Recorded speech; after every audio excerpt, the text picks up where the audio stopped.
Earlier, I spoke to a Chinese professor and economics expert, Victor Gao, about all of that. Here are his thoughts on the ramifications of the growing trade war between the world's superpowers and his advice for America. Take a look. What these applications or companies behind them are telling the American people is that while China is the workshop for the world, China is also where all these luxury goods are being produced, up to 50%, if not even higher. For example, for the Rolex watch, which is well recognized throughout the world, I understand, without having done my own verification, about 80% of the Rolex watches are made in China. But then they become Swiss-made and they become luxury goods. They are sold into the United States and many other places. Now, when China sells these luxury goods to the European or American companies, actually the cost is very, very low. So those who work on these products actually do not make a lot of money in China. But when they are sold to the end users, they sell for exorbitant price. Now, I think what the Chinese factories want to tell them is that, well, for all these years, you are being ripped off by whoever who is involved in this value chain.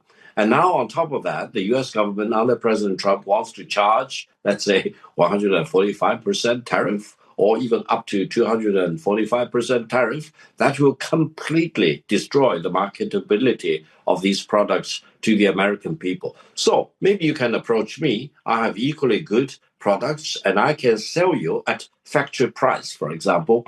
And even on top of all these tariffs, it becomes still very much affordable to the American people. I even heard that the Americans are really flying to China on charter planes sometimes just to buy goods in China because they are much cheaper here in China. And when you bring back to the United States, by satisfying all the custom rules, etc., you can still end up being better off than buying all the expensive things in US plus all the tariffs. So here's my question, Victor. Here's my question then. There's always been a big question around why China has been able to manufacture at such a low cost. And even when you look through the WTO websites and you look at some of the complaints over the years since China joined the WTO in 2001, there's been concerns about subsidies, which distort trade, by the way. There's been concern about currency manipulation on the renminbi. There's been concern about all of these factors that have given China a competitive edge. Because industrializing a country, no matter where you are in the world, let's not call it America and China, every single government wants that in order to increase its manufacturing base. It creates jobs and it's good for the people. Let me tell the real truth. The reason why Chinese production is so efficient is based on several things. One is that China produces a lot of power. In terms of industrial use of power, China consumes 6 times more power than the United States does. Now, the second thing is very efficient, brand new, top quality infrastructure. You are talking about highways, railways, airports, seaports of all kinds, so that in China you can move things back and forth from corner to corner, from hinterland to the coastline, etc., with great efficiency.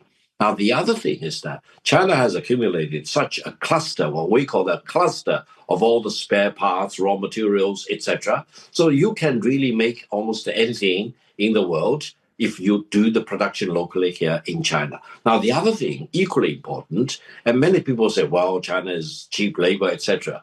Let me say, Chinese labor is no longer cheap, but the Chinese labor is highly disciplined. And most of my countrymen are very eager to work. Let's talk about the current negotiations or perhaps the talks that are on the go. You've got this trade war that is playing out in real time, a huge confrontation between the US and China. Where do you think it is headed? I can see that China's not going to be backing down. President Trump and his administration are really going full force on various products. But you have leverage, and you have leverage on rare earths. So how do you think this is going to play out? What's your prognosis? Thank you very much. I think this is the moment of truth. I think all of us need to defend free trade.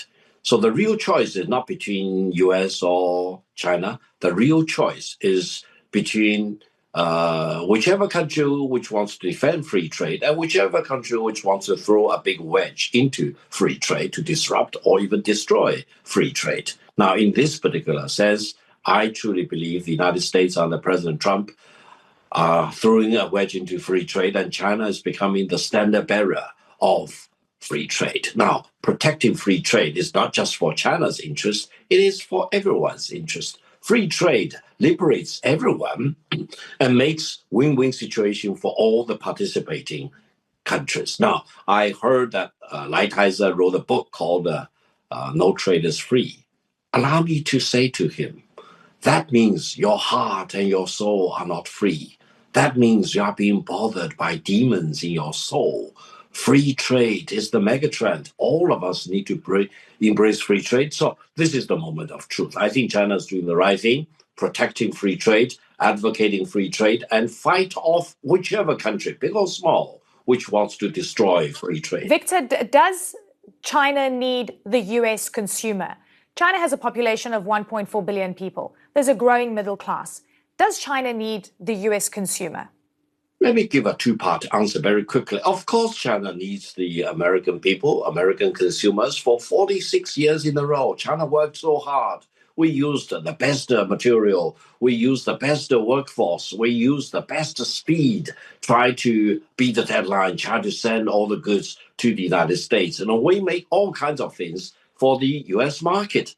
But now, if Trump says, no way, all your Chinese export to the United States destroy jobs in the United States, you are raping China, you are really having ulterior motives in China, I think the Chinese government has already made up its mind. Forget about the U.S. market. We will live without the United States for another 5,000 years. So I think China is at this moment of truth again. We are mobilizing all domestic demand, try to accommodate whatever that could not be sold to the U.S. market. We're exploring all the possible overseas market to make up for whatever businesses lost in the U.S. market. So eventually, I think we are faced with a possible situation where trade between China and the United States both ways will grind to a halt. And China, U.S., economically speaking, will have decoupling. But what will be the consequence? That will not make America stronger or greater. That will make the United States probably more miserable.